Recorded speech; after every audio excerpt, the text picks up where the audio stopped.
I think we finally arrived out at the scene between 2 and 3 o'clock that afternoon. The plane crashed shortly after 10 a.m. So we had an RA out near that site, and they responded initially. We would have been the first because it's 20 minutes from the office as we drove that day. I expected to see fuselage, remnants of a plane, which I didn't see anything but pretty much smoke and some fires. I saw absolutely no signs that an airplane was present, no matter what direction I looked. You didn't know that a plane had crashed there. You had a crater, and the initial crater was probably 15 feet deep, but we didn't have big plane parts laying everywhere.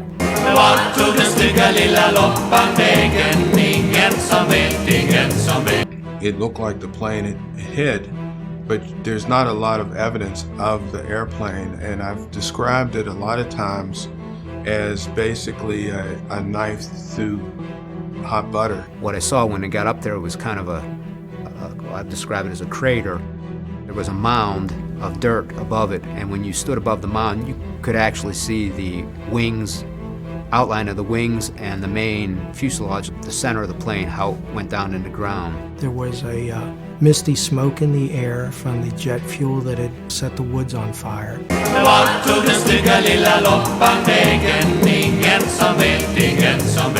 was very barren. It had been a strip mine, so it was a very barren area with some trees behind, and that's what burned. As far as the odor, it wasn't as bad as you might think. There were obviously certain spots that you hit. You had the smell of death. My immediate reaction was, there are no survivors here. This is not a rescue effort. This is a crime scene, a recovery effort. But it looked like an organized form of chaos, if that makes any sense, because you had so many people coming in, but all anybody wanted to do was to help. Once the perimeter was established, and the next day, as command posts were established, the evidence response team from Pittsburgh, Cleveland, I think Chicago, teams were called in. We had teams come in, and I thought to myself, how are you going to have this many ERT teams from so many offices in the country come into this area and work as one unit? It's not a natural sort of thing, because you work with the same people day in and day out, and you know what to expect from them. But now you've got Knoxville, Cincinnati, Detroit, Louisville, Cleveland, working with Pittsburgh people, West Virginia people. Anyone east of Pittsburgh went to either the Pentagon or the World Trade Center. All the teams that we brought in were west of Pittsburgh and within driving distance, because all the flights had been grounded by that point. I think we had about 100 ERT personnel come in, and that doesn't include all the support personnel that they brought in to support the mission. We had our safety officers there to check the air quality for us, and initially they determined that we should be wearing just regular Tyvek boots, and if we were working in the crater, then we needed respiratory protection.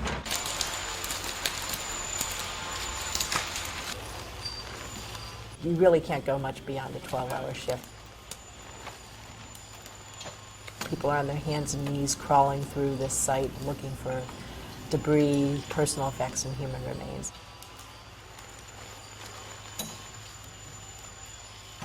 And it's very physically as emotionally taxing. And there were some real significant finds that they were getting very early on. I was shocked at the number of items that they were able to recover. We found great evidence of Flight 93. We found the passports of the hijackers. We found the notes that they had written for themselves. We found a knife that we believe was used by one of the hijackers. The other crash sites had a lot more things to deal with. They had buildings collapsing on the sites. They had a lot of recovery efforts. They had a lot of people who survived in the collapse of those buildings that they had to rescue. We didn't have a building collapse. The only people injured at this site were the 44 people who were killed on that plane. Once we did start processing, there was a big push to find the black boxes so that we could find out maybe what had happened on board the plane. We were pretty sure that the flight data recorder and cockpit voice recorder were going to be in the crater. So they were concerned that there was a possibility that they could have landed in the pond. We brought in divers from the Navy because at the time only the Navy had the equipment to hear the cockpit voice recorders and flight data recorders ping when they were underwater. We actually found the first recorder in the crater 5 minutes before they arrived on the scene. Can't remember if it was that night or the next night we ended up finding the other recorder in the crater as well.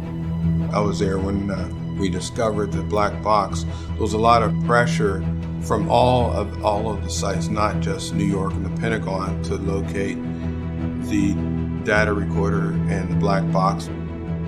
It was a big deal when we did find it, and I believe it was slightly over 25 feet into the crater.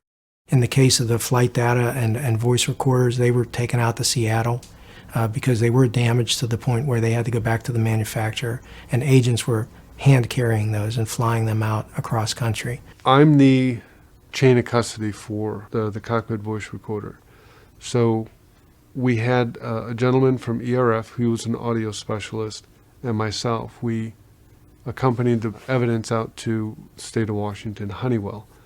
Honeywell worked through the first day, and then midday Sunday, they started up again, and they worked into the evening, and they got it.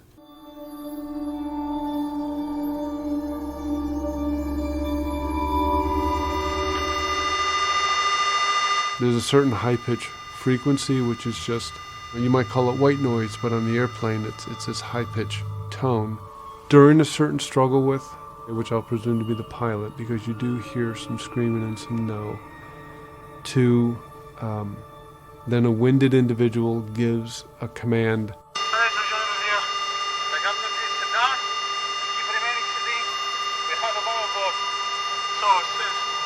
Maybe 5 minutes later, that same sort of speech is given.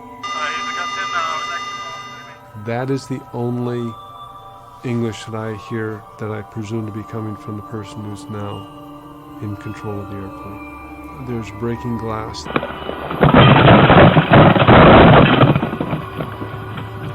I don't know if I can say that it's a fight going on, but clearly there's some aggressive action.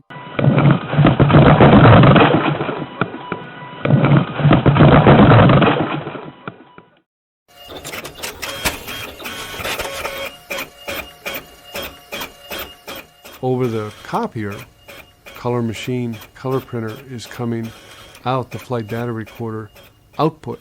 And the pilot explained what the various printouts were, and there were a number of pages that came off, and essentially it shows from on the ground takeoff to the crash.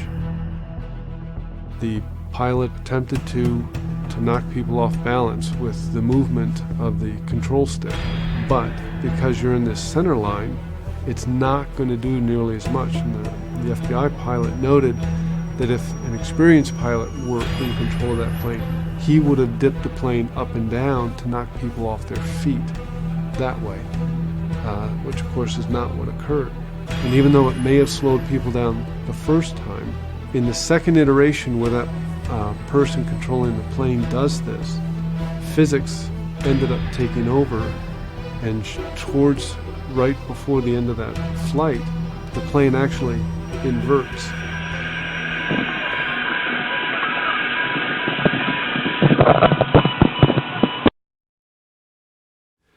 I want to say the final speed was near or just in excess of 600 miles an hour.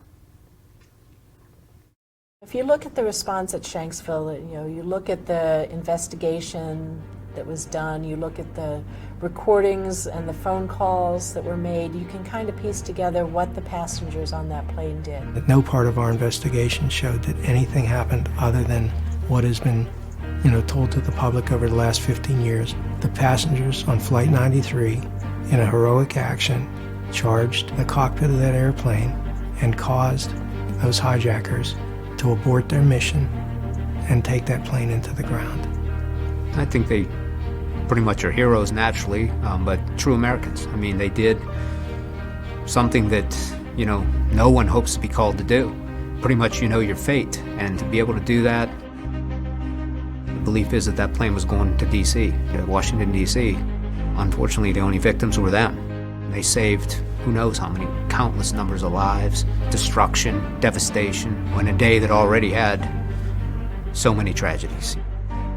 The site, I think it's just a great tribute to the people on the plane that they've kept it so simple. I try to get back. I try to get my family back up there to show them the history of what occurred. And to me, that is solemn ground. To me, it's a national cemetery. They were the first people to fight back against the forces of evil that took those planes down.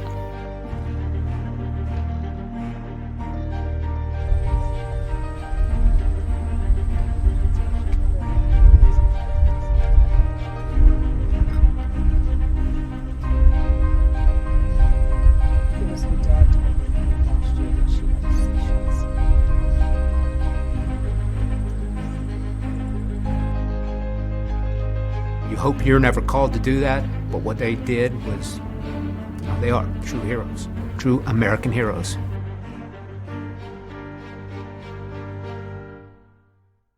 We still live with the effects of 9/11 today. Nobody that was alive at that time is unaffected by it, whether you're in the Bureau or not. We live in a different world now. It changed the FBI, it changed the world as to the way we look at things and we do things. It's really hard to believe that there are so many people that have come into the FBI since September 11th and really didn't live through our experiences in the FBI in that role. For so many of us that work those sites, that's what we really remember probably most about our career. We did a very good job, and I think we hold our head high. But know that you can't let your guard down. You got to be ready for the next time. We all just need to be vigilant and, be the next hero, hopefully, if you see something.